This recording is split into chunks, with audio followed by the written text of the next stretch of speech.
네, 반갑습니다. 잘 지내셨어요? 네, 한 주간 날씨가 너무 좋아서 꽃도 많이 피어서 너무 좋습니다.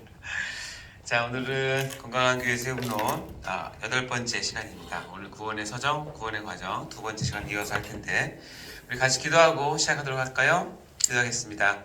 하나님 아버지 감사합니다. 귀한 은혜의 시간, 또한 말씀을 배우는 귀한 시간 주셔서 진심으로 감사합니다. 우리 이 시간 또 구원론에 있어서 구원의 과정들을 같이 나눌 텐데 하나님께서 베푸신 이 구원이 무엇인지 깊이 깨닫고 우리의 자신과 우리 교회를 돌아볼 수 있는 귀한 시간 될 수 있도록 인도해 주옵소서. 저에게 주어진 이 귀한 기회가 하나님을 알아가는 살아있는 기회가 될 수 있도록 도와주시고 성령님 도우셔서 말씀 하나하나를 깊이 깨닫는 은혜를 허락하여 주시옵소서. 우리가 말씀을 배우는 것에 책임을 느끼게 하시고 그것을 통해서 또 많은 교회와 성도들을 섬기는데 부족함이 없도록 우리 어느 분들을 축복하여 주옵소서.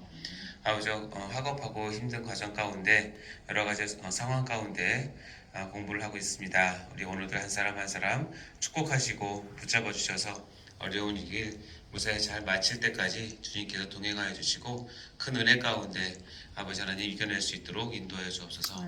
주님 감사합니다. 처음 시간입니다. 마치는 시까지 함께 하시고 특별히 LMS로 듣는 우리 오늘도 같은 은혜로 주님께서 감싸 주시고 그냥 영상만 보는 것이 아니라 그 가운데 말씀하시는 주님을 만날 수 있도록 특별히 축복하여 주옵소서. 감사드립니다. 예수님 이름으로 기도드립니다. 아멘.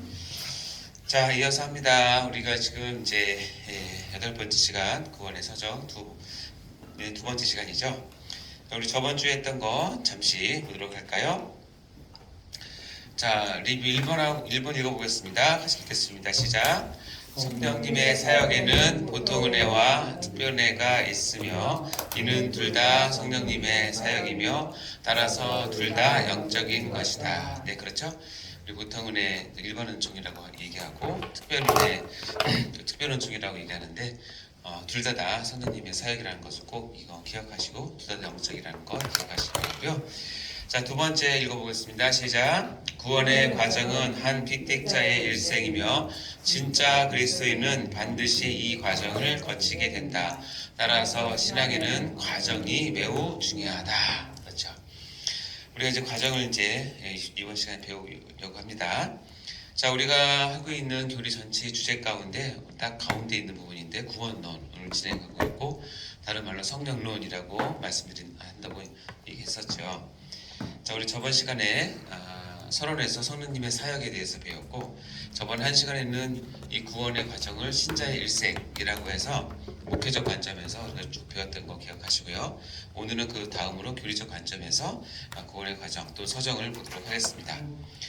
저번에 배웠던 것 중에서 몇 가지 그냥 기본적인 것만 잠깐 리뷰를 한다면 성경에서는 하나님의 중요한 진리를 사람 특별히 인체에 비유해서 많은 설명을 합니다. 특별히 교회가 무엇인지를 우리가 이제 고린도전서 후서에 보면 사람의 인체에 비유를 해서 이렇게 설명을 많이 하지 않습니까?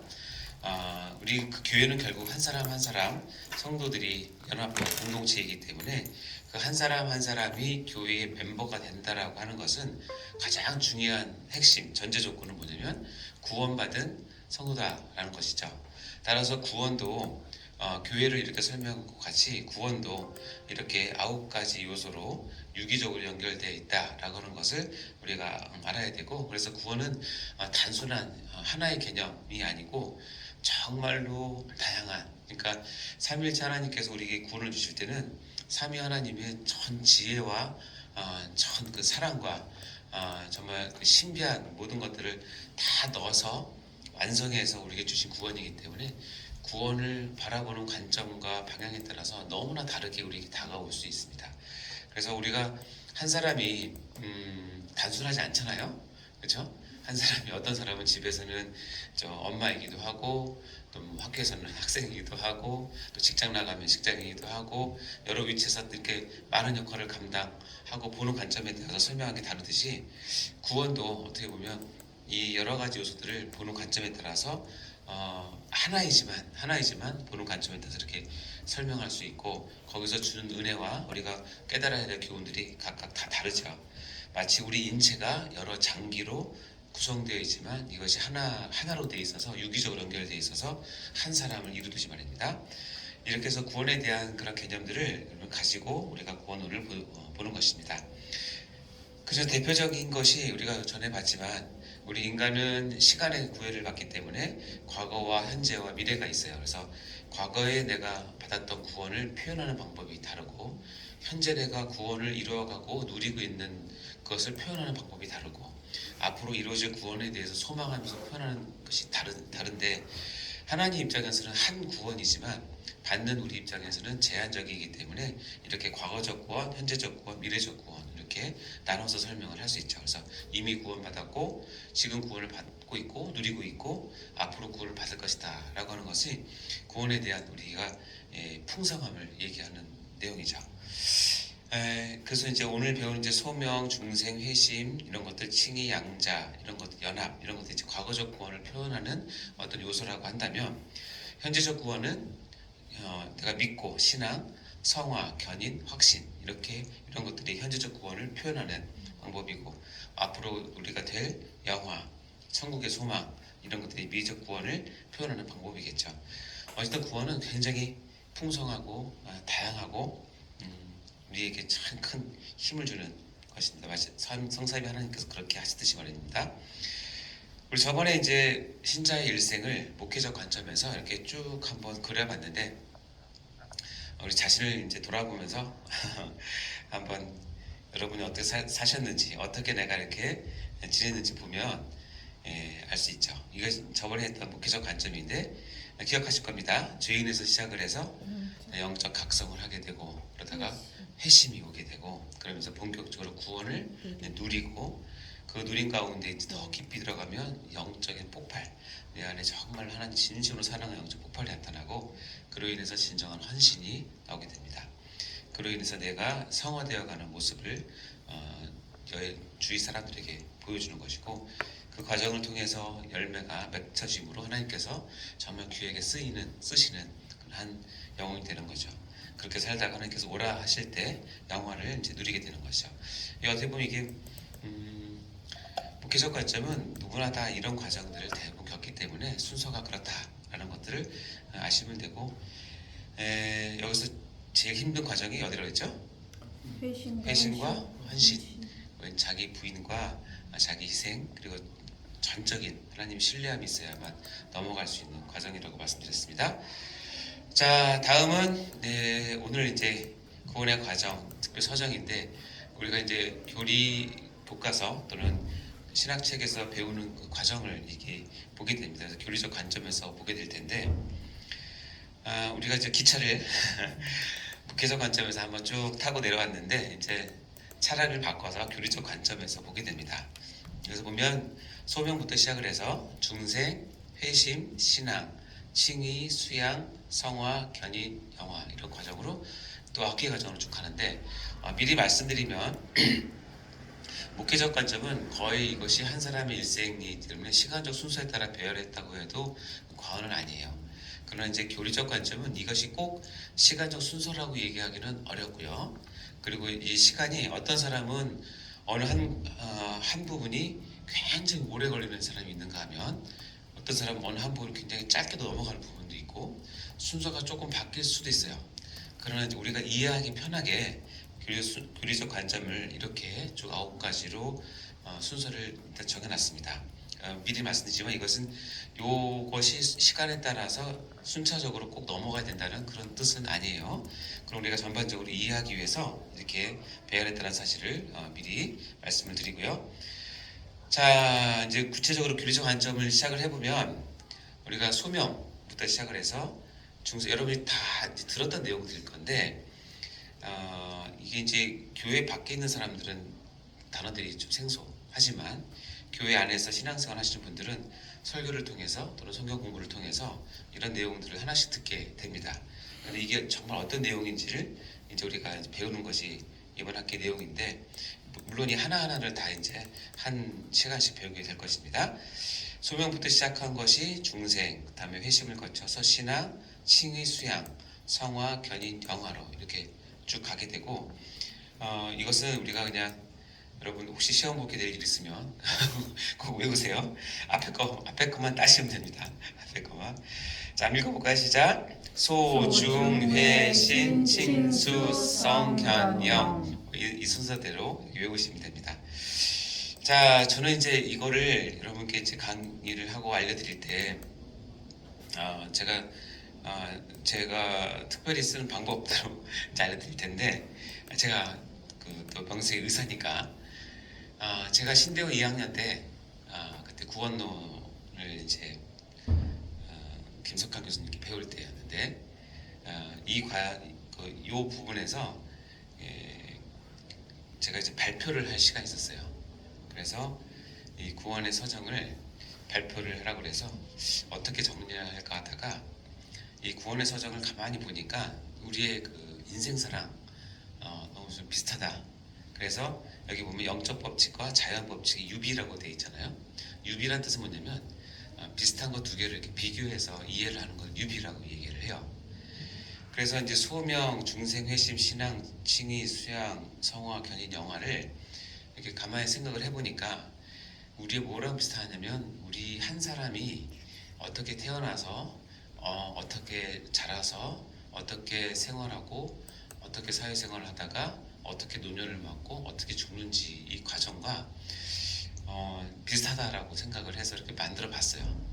예, 뭐 이걸 제가 학기에 발표한 건 아니니까 교과서에서 나오지 않지만 여러분이 이 구원의 과정과 이 하나하나의 내용들을 좀 더 알기 쉽게, 특히 이제 우리 인간의 신체나 그 인생과 비교를 해서 이해를 한다면 어쩜 이렇게 비슷한지 모르겠어요.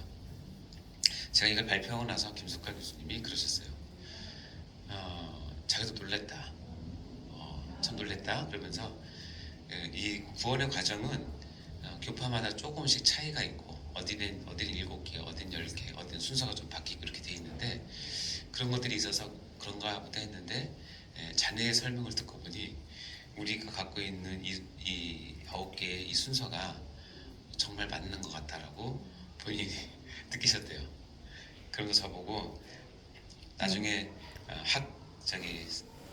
논문 쓸 때 이걸 쓰라고 그래서 박사논문 이걸 쓸까 했는데 이건 제 힘에 붙여서 썼습니다. 근데 이제 볼까요? 간단하게 먼저 하고 이제 좀 자세히 할 텐데 소명은 우리 인생사에서 첫 생명의 씨앗이라고 생각하시면 됩니다. 구원의 서정의 첫 출발은 하나님 부르신 소명부터 시작을 하는데 우리 인생사로 따시면 정자와 난자를 생각을 하시면 돼요. 정자와 난자가 생명의 씨앗이긴 하지만 따로따로 있을 때는 뭐죠? 생명이라고 할 수는 없어요. 그래서 정자 또는 난자를 얘기할 때는 우리가 소명을 외적 소명과 내적 소명으로 불러서 얘기하는데 외적 소명에 기대서 얘기를 할 수 있어요. 즉 우리 귀에 무수히 들리는 하나님의 부르심이에요. 이것은 누구나 다, 그래서 뭐 방송을 통해서나 설교를 통해서나 또 친구들과 수다를 통해서도 하나님이 우리를 부르세요. 근데 이것이 많은 경우에 그냥 들어왔다가 또 나가기 때문에 벌어지죠. 그러다가 어떤 특별한 하나님의 은혜가 있는 사람은 이 정자와 난자가 만나게 돼요. 만나게 돼서 수정이 하게 됩니다. 이 만나게 되는 걸 내적 소명이라고 얘기를 하죠. 그래서 이게 귀로 들어왔다가 다른 귀로 나가는 게 아니라 마음으로 들어오는 과정을 내적 소명이라고 얘기를 하고, 그럼 중생은 뭐냐? 중생은 우리가 거듭남이라고 얘기하잖아요. 새로운 생명이 다시 잉태되는 거예요. 새로운 생명이 태어나는 거예요. 그래서 정자와 난자가 딱 만나서 나팔관 바로 앞에서 만나서 이것이 딱 만드는 순간 세포 분열을 시작해서 굴러서 나팔관을 통해서 이제 자궁까지 착상하게 됩니다. 이거 수정과 착상 이 과정을 중생이라고 제가 설명을 이제 할 겁니다.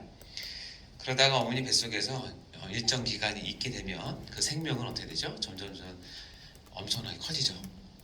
세포 분열을 계속 반복하면서 뭐 보통 3.4kg, 3.7kg, 많은 분은 4kg까지 커서 엄마 뱃속에 있다가 출산하게 되죠. 이 출산하는 과정을 회심이라고 저는 설명을 드릴 거고요. 자, 이렇게 해서 한 생명이 이 땅에 나오게 되면 정말로 큰 축복을 받게 되죠.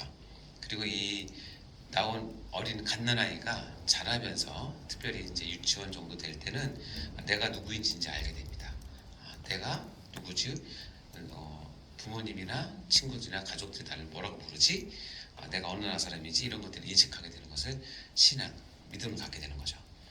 그렇게 하다가 또 하나 측면이 뭐냐면 내가 누군지 아는 것이 아니라 또 하나는 이제 다른 사람들이 또 그 사회에서 나를 어떻게 규정하느냐에 따라서 내가 누군지 정체성 갖게 되는 거예요. 그것을 칭의와 수양으로 합니다. 하나는 신앙은 자아인식이라고 한다면 칭의와 수양은 뭐요? 타인에 의해서 내 자리를 자리매김하는 것을 얘기합니다.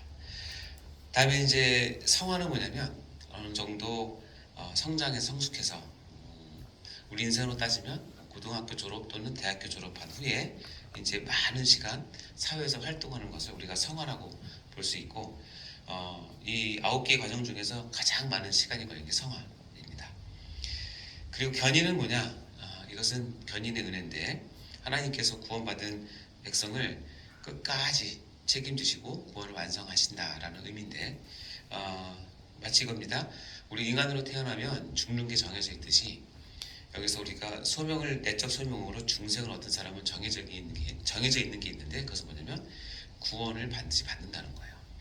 그때까지 하나님께서 책임지고 끌고 가신다는 것이 견인이라고 생각하시면 됩니다. 자, 그렇게 후에 하나님께서 이 땅에서 이제 우리를 불러가시고 아니면 예수님께 재림하시면 우리가 이제 하나님의 나라에 천국에 입성하게 되고 그때는 정말 하나님과 영원히 사는 것을 영화라고 얘기합니다. 자, 이쪽에 왼쪽 한편에 구원의 과정이 이제 9가지 과정이 있고 이쪽 한편에는 우리 인생사를 이렇게 쭉 적어놨어요. 그거에 대한 이제 신자의 적용이 어떤 것인가를 간단하게 이제 말씀을 드렸습니다. 이해가 되세요? 네. 내가 자라온 과정을 잘 생각하시면 어렵지 않습니다. 자, 그 중에 첫 번째 세 개 있는 거 소명, 중생, 회심은 나의 탄생에 대해서 얘기를 한다면 정접부터 시작해서 나의 출생까지 얘기한다면 이거를 그냥 제가 이름 붙이기를 구원의 탄생이라고 얘기를 합니다. 그래서 거기에는 반드시 소명이 있어야 되고 하나님의 부르심이 있어야 되고 다음에는 그로 인한 중생, 거듭남이 있어야 되고 그리고 다음에 회심을 통해서 나의 구원이 드디어 태어나게 되는 것이죠. 이렇게 보여지게 되는 것입니다. 이것을 일부라고 얘기한다면 자, 2부는 뭐냐면 그렇게 태어난 내가 학창 시절 시작해서 예를 들어서 이제 뭐 대학교 졸업할 때까지 아니면 군복무 할 때까지 구원대가 성장하게 되는데 이것을 요 신앙 칭의 수양은 구원의 성장이라고 이름을 붙였어요. 그래서 이 부분은 나의 구원이 어떻게 성장하고 어떻게 자라고 자리매김하는지를 보는 과정이라고 보면 됩니다. 다음에 마지막 3부는 뭐예요? 구원의 영향이에요. 영향이라고 하는 것은 뭐냐면 구원이 나에게 그리고 나의 교회에 우리 사회에 어떤 영향을 미치고 어떤 관계를 맺게 되고 그 결과가 무엇이고 그의 최종적인 열매가 무엇인지를 보는 것이 3부라고 얘기하면 됩니다. 그래서 셋 나누어서 이렇게 구원의 서정을 나눠서 설명을 해본 겁니다. 자, 이걸 이제 여러분이 그림으로 이해하기 편하게 말씀드리자면 이겁니다. 1부는 구원의 탄생은 뭐가 있어요? 3개?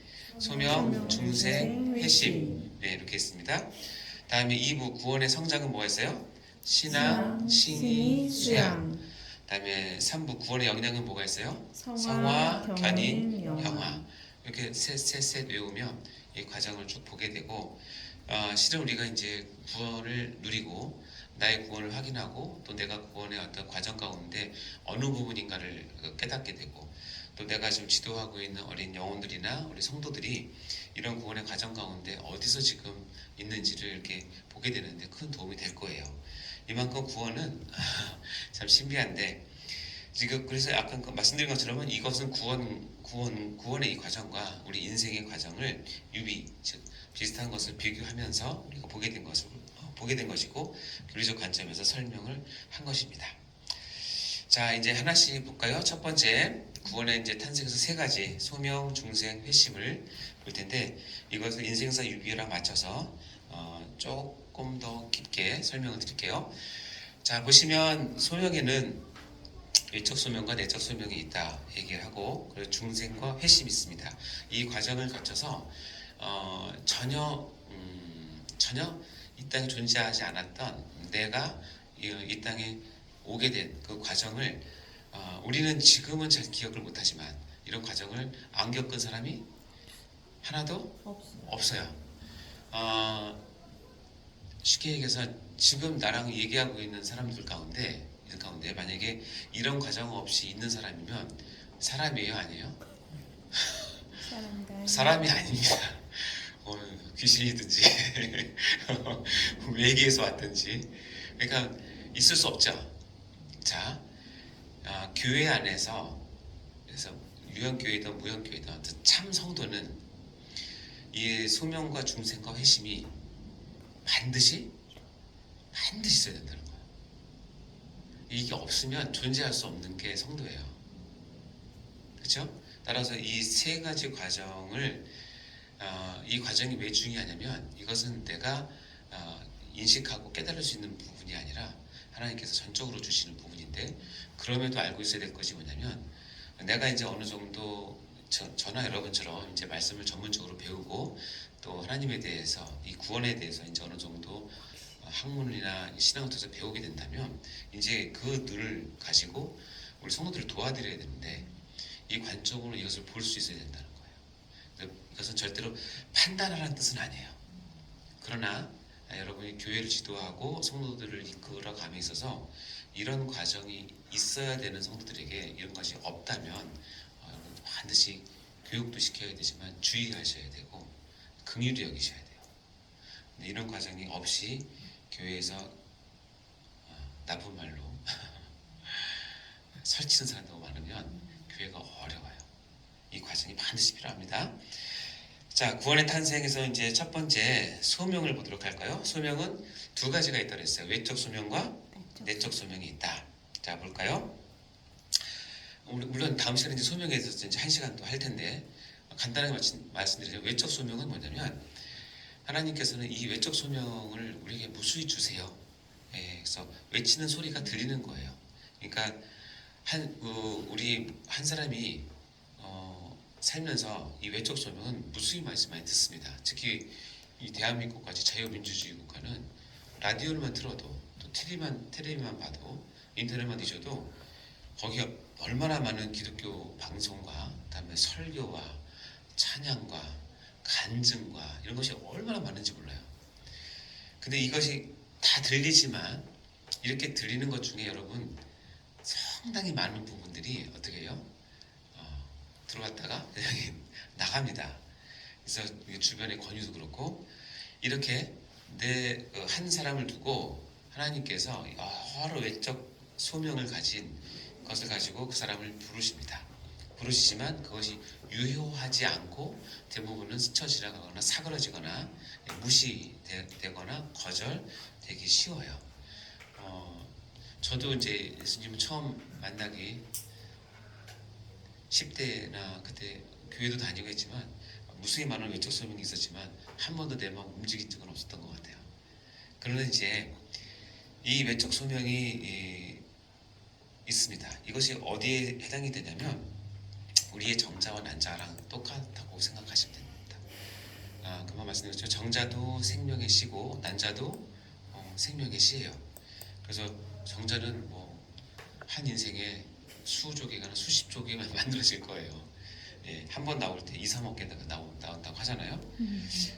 난자는 여성분들 같은 경우는 1년에 12개 나오게 되는 거고, 10년이면 120개고, 30년 이렇게 하시더라도 400개, 500개 정도밖에 안 나오잖아요.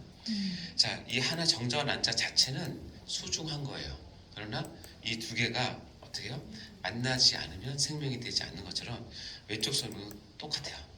외적 소명은 이 자체도 굉장히 중요하지만 이것이 하나님께서 은혜 주셔서 만나지 않으면 거기에서 불꽃이 안 일어나고 생명이 되지 않죠.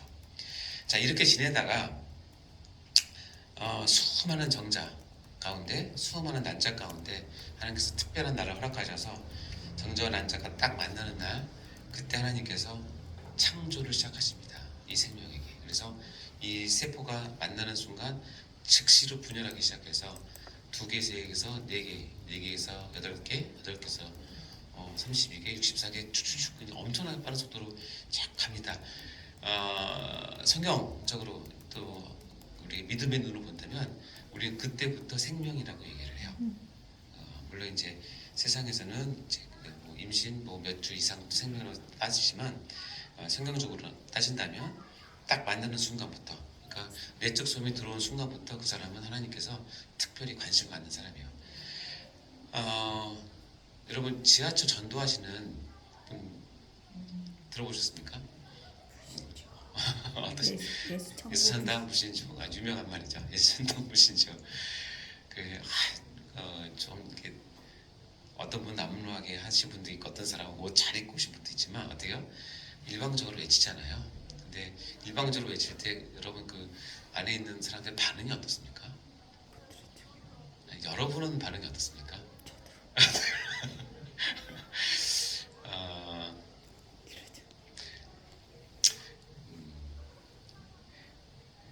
그렇게 외쳐지는 게 실은 하나님께서 쓰시는 외적 소명 중에 하나일 수 있어요. 물론 공공장소에서 외친다는 것 자체가 말하자면 불쾌감을 주는 건 사실이긴 해요. 그렇죠?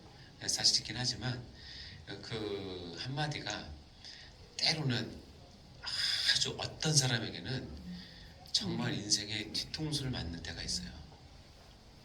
어떤 사람이 어떤 외치는 전도자가 하나님 살아계십니다. 눈에 보이지 않지만 살아계십니다라고 할 때 그 살아계신다는 말이 그 사람의 뒤통수를 때려요. 저는 한 번도 하나님 신을 살아있다고 생각한 적이 없기 때문에 무슨 얘기냐면 외적 소명이 많이 가서 지하철 안에 한 200~300명 사람이 99% 전부 다 얼굴 찌푸리고 아이고 저 양반 좀 빨리 지나갔으면 좋겠다. 아이고 빨리 지나갔으면 좋겠다. 그런 마음이 있고 막 읽어보고 심한 사람은 막 가서 해코지도 해요. 그럴 때 하나님은 정말 1년에 한두 명이라도 그걸 듣고 정신 차리게 하는 사람이 있는데 그 정신 딱 한쪽 귀로 들어와서 대부분 오른쪽 귀로 나가는데 이게 들어와서 방향을 바꿔서 마음으로 탁 내려올 때 그것을 내적 소명이라고 해요. 그 사람에게서는 그 소리가 나를 부르는 소리로 들리는 거예요. 하나님이 나를 부르시는구나. 그것이 이제 내적 소명이에요. 이것이 이제 외적 소명은 귀로 들었지만 내적 소명은 뭐요? 마음으로 듣는 거예요. 그래서 이제 아까 얘기했지만 정정한자 만난 사건이죠. 자, 이렇게 할 때 조건이 하나 있는데 외적 소명이 반드시 무엇을 포함해야 되냐면 하나님의 말씀을 포함해야 돼요. 그래야 역사가 일어납니다. 베드로전서 1장 23절 읽어볼까요? 시작. 너희가 거듭난 것은 썩을 씨로 된 것이 아니요 썩지 아니할 씨로 된 것이니 살아있고 항상 있는 하나님의 말씀으로 되었느니라. 따라서 외적 소명은 우리의 어떤 이 번들어한 어떤 그 이야기나 어휘나 그런 것이 중요한 것이 아니라 그 외적 소명의 안에는 반드시 뭐가 포함되어 있냐면 하나님 살아있는 말씀이 묻어 있어야 돼요. 들어 있어야 그것을 붙잡고 선생님께서 그 한 사람의 영혼을 파고듭니다. 따라서 여러분이 외적 소명을 하시는 일이 많잖아요.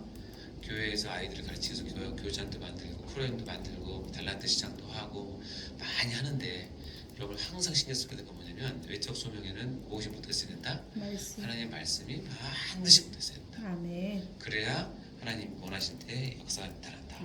그것이 외적 소명이 갖는 중요한 의미이고 그것을 붙잡고 나타나는 것이 하나님께서 기다렸던 한 영혼이 그 소리를 붙잡고 그 말씀을 붙잡고 안에서 하나님을 듣게 되고 찾게 되고 깨닫게 되는 내적 소명을 받게 돼요. 그리고 이 내적 소명이 온 사람은 반드시 100% 거듭남으로 가게 됩니다. 자, 그럼 다음 시간에 이어서 하겠습니다. 네, 두 번째 보도록